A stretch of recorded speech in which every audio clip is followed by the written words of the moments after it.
हम लोग देख रहे हैं क्लास 10 का ज्योग्राफी का चैप्टर 1। और चैप्टर 1 का ये सीरीज में नेक्स्ट पार्ट है, पार्ट नंबर 2। पिछले वीडियो हम लोग देखा था एजेंडा 21 कि किस तरह से हम लोग को फ्यूचर्स को बचा के रखना है, कोई भी रिसोर्सेज को सब मैंने इसके बारे में हम लोग बात किए थे, ग्लोबल सस्टेनेबल डेवलपमेंट के। तो इसी कड़ी में आगे जो टॉपिक है रिसोर्सेज प्लानिंग। अब हम लोग समझेंगे रिसोर्सेज प्लानिंग है क्या। यानी रिसोर्सेज प्लानिंग है एक, हम लोग जितना भी संसाधन है या जितना भी रिसोर्सेस है तो उसको हम लोग कैसे एक अच्छे तर्क संगत या विवेकपूर्ण या उचित उपयोग करने का जो एक ट्रिक है या रणनीति है, उसी को यहाँ पर हम पढ़ेंगे। रिसोर्सेज प्लानिंग क्या करें, कैसे करें। अगर मेरे पास घर में भी मेरे पास पैसा अगर 1000 रुपया है और उससे हमको चलाना है और बहुत सारा खर्च 3000 का है, तो हमको क्या चीज़ ज़रूरी है उसको काम पहले करेंगे।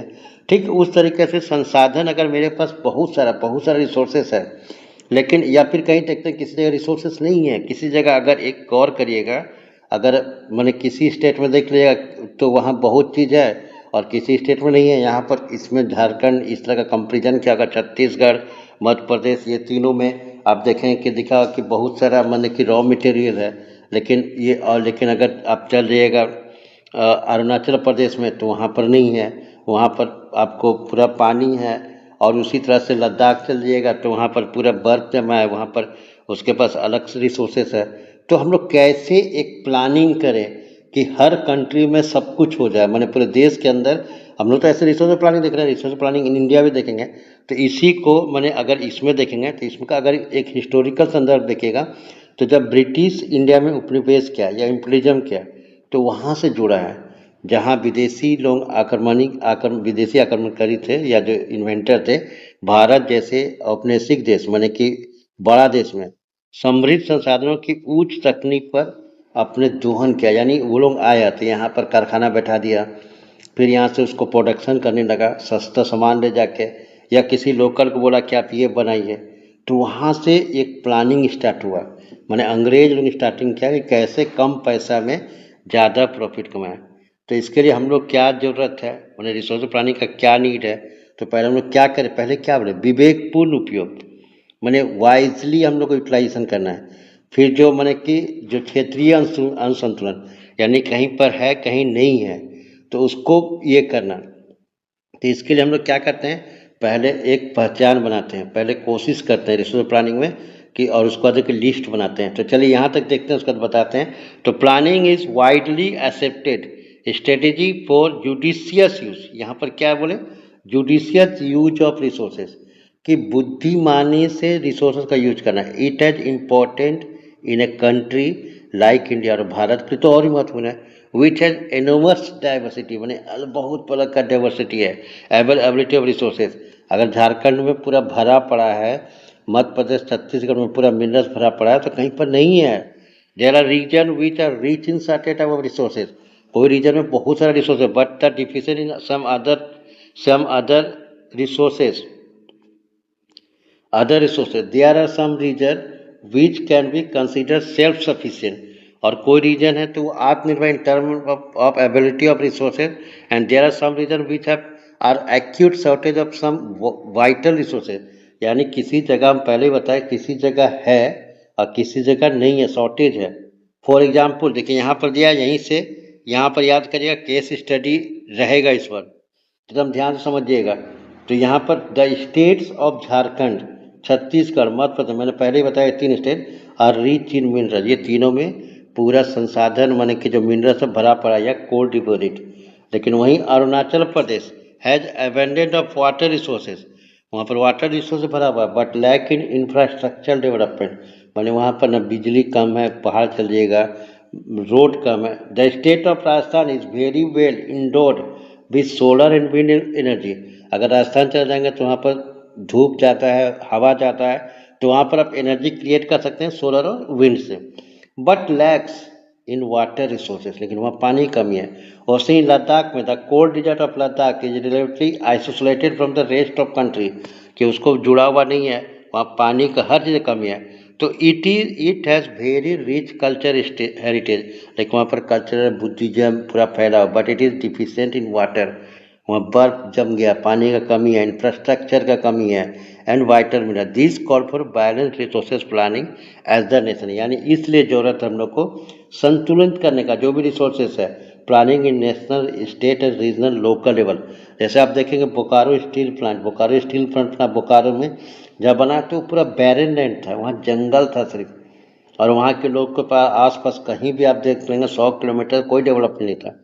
तो वहाँ पर जब सेकेंड 5 ईयर प्लान हुआ, तो वहाँ पर प्लान हुआ कि वहीं पर स्टील प्लांट बैठेगा, ताकि, और सोचिए कहाँ किरूबुरु आयरन और माइंस, कहाँ मेगातुबुरु मैंने झारखंड साउदर्न पड़े, वहाँ मिनरल, वहाँ से कितना दूर आता है, तब प्रोटेक्शन होता है।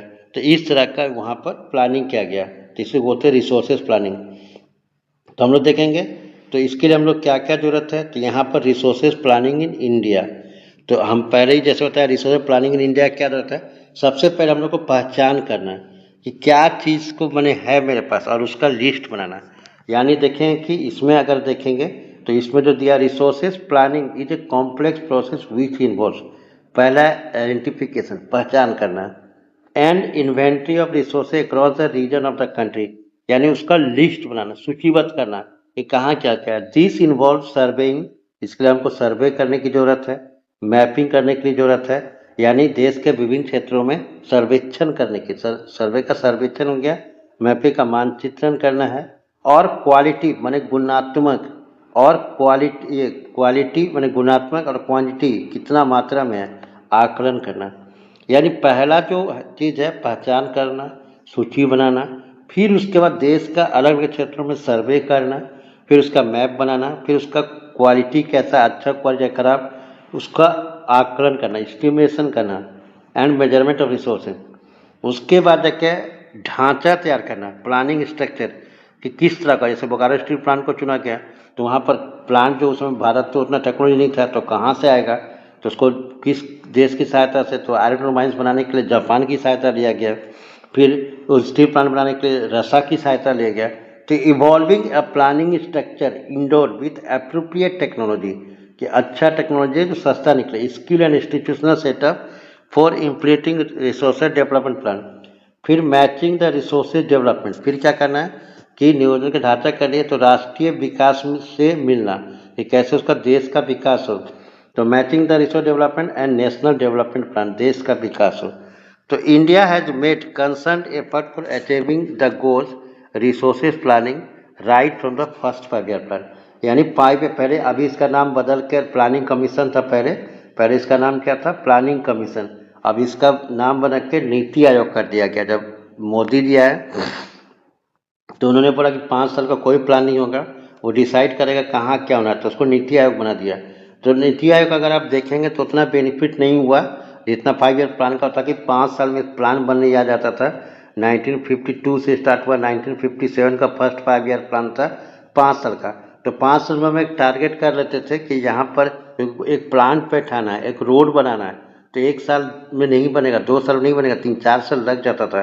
तो 5 साल में क्या क्या काम करना है, कहाँ से पैसा आएगा, कहाँ से टेक्नोलॉजी आएगा, सारा कुछ का निकलेगा। अब अगर जंगल जाइएगा कहीं भी देखिएगा तो बहुत सारा कुआं टाइप का मिल जाएगा, यानी तालफिट उसको कहा जाता है सर्वे में, तो वो तालफिट मिल जाएगा खोदने के लिए, क्या क्या हम लोग पास था, संसाधन था।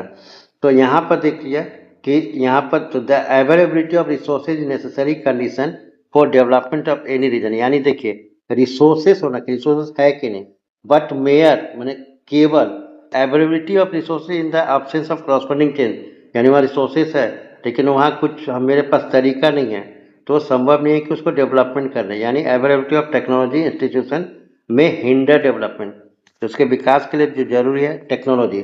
सो there are many region in our country that are rich in resources, बहुत सारा मेरे हम लोग क्षेत्र पूरा रिच है, but these included economically backward region, resource होने के बाद भी गरीब है।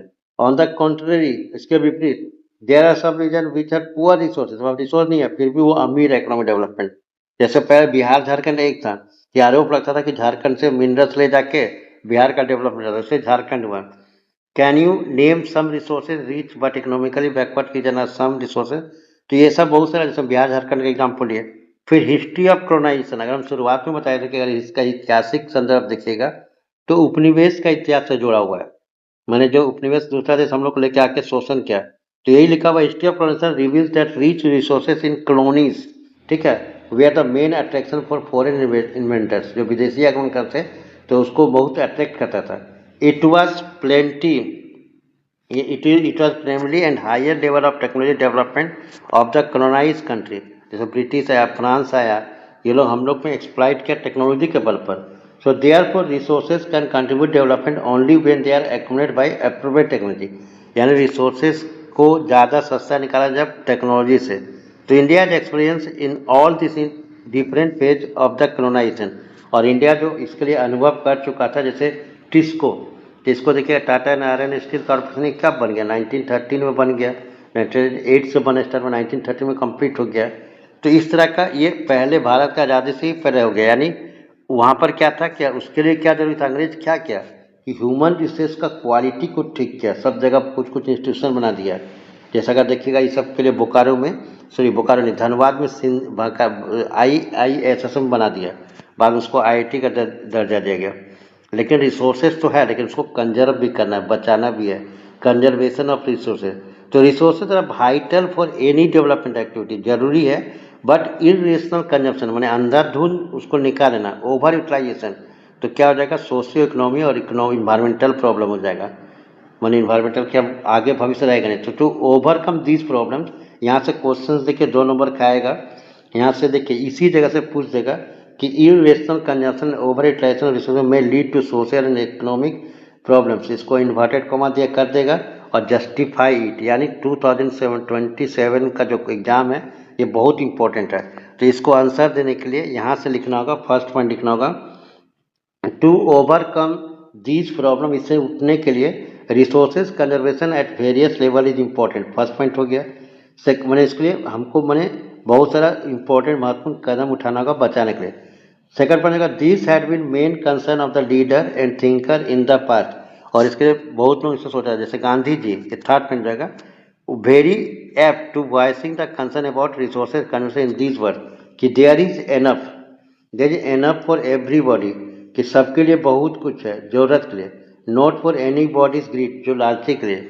तो यहाँ तक लिखना है आपको, 3 पॉइंट का आएगा 3 नंबर का, तो लिखना एकदम इंपॉर्टेंट, याद रखिएगा। तो he place the greedy and self individual in exploiting nature of modern technology as a root cause for resources development, यानी गांधी जी माना कि जो टेक्नोलॉजी से निकाल रिसोर्स कर रहे हैं उसके चलते हम लोग को ग्लोबल प्रॉब्लम हो रहा है कि हम लोग का संसाधन खत्म हो रहा है। He was against mass production and wanted to replace it for the production by the masses, कि बहुत लोग आए, रोजगार मिले, तो जब भारत आज़ाद हुआ तो इसी पर ध्यान दिया गया। तो यहाँ पर याद रखिएगा, ये जब कन्वेंशन हुआ था इंटरनेशनल में, रोम में, क्लब में, तो वो लोगों ने एक कंजर्वेशन फर्स्ट टाइम इसको लेके आया 1968 में, और इसके बाद 1974 में, तो वहाँ पर जो गांधीयन फिलोसफी था उसको फिर से प्रेजेंट किया शूमेकर, याद रखिएगा, शूमेकर अपने बुक में जो बोला कि देयर इज एनफ फॉर इतना, तो शूमेकर ने लिखा small is beautiful, the seminal contribution with respect to resource conservation by global level was made by the फिर ब्रूटेन कमीशन, एक रिपोर्ट दिया 1997, उसमें भी यही बात कहा सस्टेनेबल डेवलपमेंट का। तो यहाँ से आया सस्टेनेबल डेवलपमेंट, यानी इसको ध्यान से रखिएगा, यहाँ पर कोई ना कोई 1 नंबर क्वेश्चन पूछेगा। Advocate it means the resources conservation, यानी आवर कॉमन फीचर्स होना चाहिए। तो अनदर सिग्निफिकेंट रियो जनरल हम लोग देख लिए थे, एजेंडा 21। नेक्स्ट वीडियो हम लोग आएंगे लैंड रिसोर्सेज का। अगर आप लोगों को कोई भी सजेशन है, मेरा वीडियो अच्छा नहीं बना या आपको कोई और चीज़ टॉपिक को पढ़ना है, तो प्लीज़ आप मैंने कि कमेंट श्योर करिएगा ताकि हम उसमें सुधार करें। Thank you.